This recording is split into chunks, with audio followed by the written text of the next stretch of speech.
You might have seen these posts on the internet. Horus, born on December 25th, born of a virgin, star in the east, adorned by 3 kings, 12 disciples. Attis, born of a virgin, December 25th, crucified, 3 days, resurrected. Dionysus, born of a virgin, December 25th, perform miracles, King of Kings, Alpha and Omega. Krishna, born of a virgin, star in the east, perform miracles, resurrected. Mithra, born of a virgin, December 25th, 12 disciples, perform miracles, dead for 3 days, resurrected. Tammuz, part of a trinity with the Queen of Heaven goddess Semiramis and Nimrod, the sun god. Now, you know my channel loves to find parallels between religions and talk about them. I'll even throw out hypotheses and try to test the waters, but I'm telling you right now, this is all nonsense. As in, none of it is even remotely reflected in any primary sources whatsoever. Starting off with the Tammuz Trinity with Semiramis and Nimrod. Where does this even come from? There is not a single source anywhere that even mentions Tammuz being the son of Semiramis to begin with, and not a single source ever mentions her marrying Nimrod. So where does it come from? In the 19th century, a Christian minister, Alexander Hislop, basically made this entire story up, asserting that Semiramis was the queen consort and mother of Nimrod, and that after the death of Nimrod, she gave birth to his resurrection deity, Tammuz. Now, this has been already just ripped apart by scholars like Lester L. Graby and Ralph Woodrow. This just doesn't reflect any of the sources. Trust me when I say this, I looked for it. Semiramis is well sourced. She is written about from Diodorus of Sicily, Ctesias of Cnidus, Lucian, Plutarch, and Herodotus, as well as another handful of other ancient authors.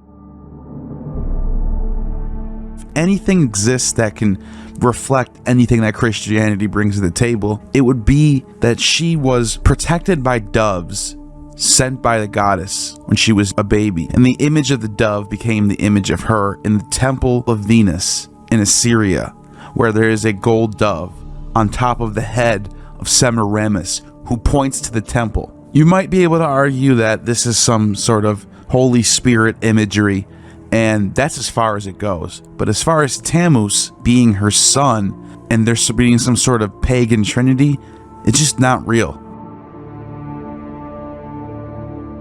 The next one we have is Horus. There is not a single source anywhere in any of the walls of Egypt and any hieroglyphics, writings from the Greek authors that mention Horus like Diodorus does, ever say that he was born on December 25th, nor does it ever say that he's born of a virgin.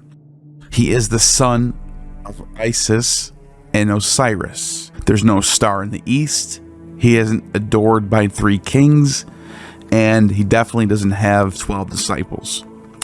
However, in the case of Horus, you could argue that the image of his birth as the divine child could have been an inspiration for the Gospel of Luke in the image of the birth of Jesus. And Horus does avenge the Father, just in the way that Jesus comes and does the will of the Father. Those are parallels that are fair and I think are legit. And this is why a lot of these memes really bother me, because they look so bad that if you even mention Horus and Jesus and try to compare them, people automatically assume that you're talking about this type of stuff, which is not the case. In the case of Attis, once again, people say he's born of a virgin, December 25th, crucified. Not true.